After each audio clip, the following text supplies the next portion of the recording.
What are some things that you either currently do or might anticipate having to do to scaffold this process?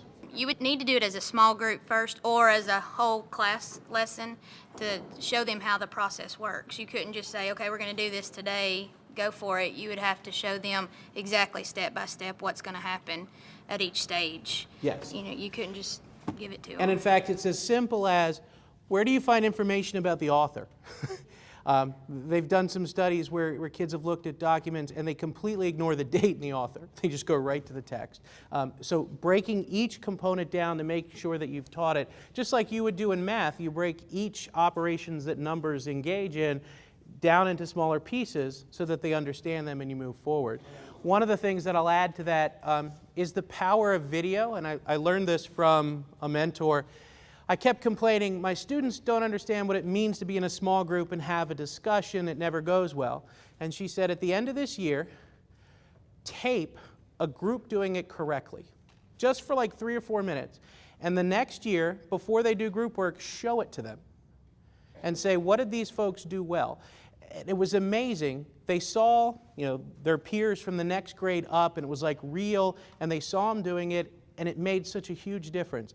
A power of a little clip of film of what it looks like for your student to source a document and show that clip goes so much further than the old fat guy standing up front telling you how to do it. And so you can look for different ways to implement that as you go through. Yes, ma'am.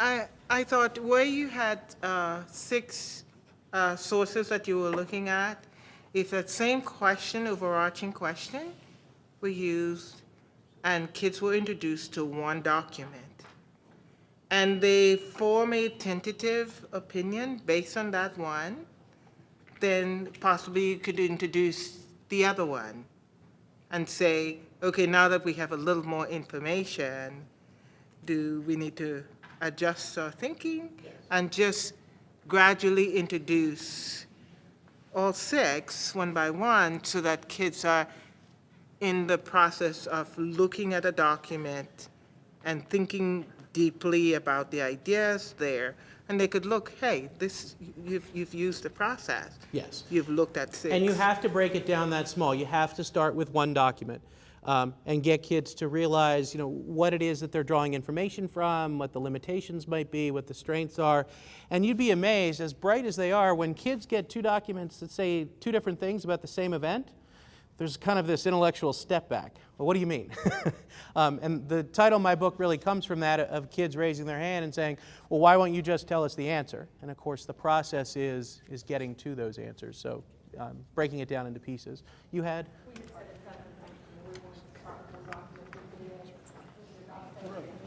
Compare 2 documents to ease into it, especially for our middle school kids who are, they're, just like you said, they take one primary document and think it's the gospel. But it says it right here. Exactly. Yes. And the interesting thing, the thing that really sold me is that this was being done with elementary and middle school kids. And I was saying, if I can't do it with 11th graders, then something's wrong. Because if we can clearly see evidence that we can do it at younger grades, we should be able to do it at the older. But when they get to me, you still have to start that process small and build up but larger. And if you're in a district that has vertical teaming with your feeder schools, high schools and middle schools can talk about a plan that sort of integrates between 6 to 9 and how you build those skills. And I know it made a huge difference in my feeder system in terms of moving more kids into advanced placement and moving them in a way where they could actually be successful rather than just saying we have more kids in advanced placement, because we were building those skills back, breaking them down into smaller pieces, and then adding to them as they spiraled upwards. A couple things that I'll point out that haven't been mentioned. One, you want to think about how you start. The British call it initial stimulus material.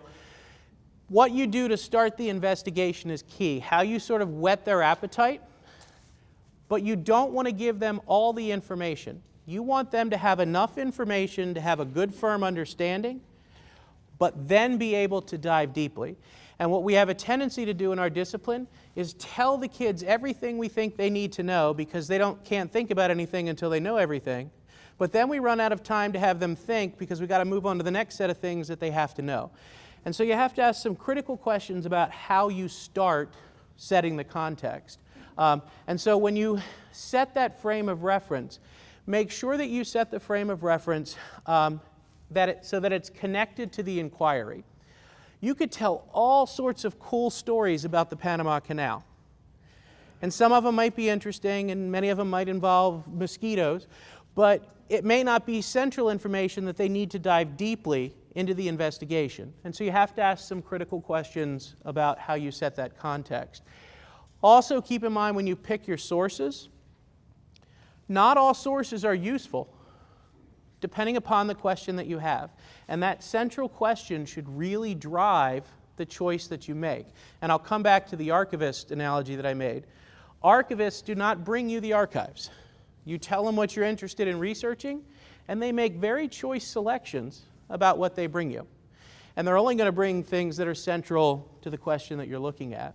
And then, I don't know what happened to this slide. This is one of my bugaboos. When I came out of college, they said primary sources are going to solve the problem in social studies. Give your kids primary sources, and their smiles will come on, and the light bulbs will go on, and I'm like, all right. Not all primary sources are created equal. Some of them are not cool. And so you really have to realize that primary sources are not simply going to be the answer. It has to be tied to the way in which you use them. What adaptations do you make to sources, or would you anticipate having to make? Yes, sir. For ESL students, what I've done in the past is we'll go over the text, whatever it is, and when they see a word they don't understand, we'll get out our dictionaries and we'll find another word that they can replace it with that makes it a little bit easier for them to follow.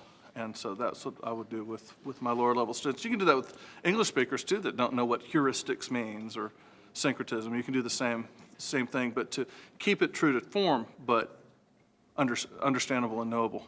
Right. How many people identified vocabulary as one of the things that you would have to wrestle with? And you'll notice everybody's hand is up. It's a universal reality that vocabulary is difficult, and for each kid it depends upon which words you're wrestling with. Making those adaptations ahead of time are really helpful.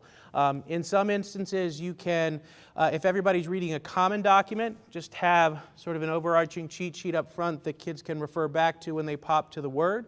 If they're reading different documents, defining it, I always define mine in parentheses so they can see a different term next to the one, or simply sub out the complicated term and put in one that's a little bit closer to their reading level. Making those adaptations ahead of time are huge.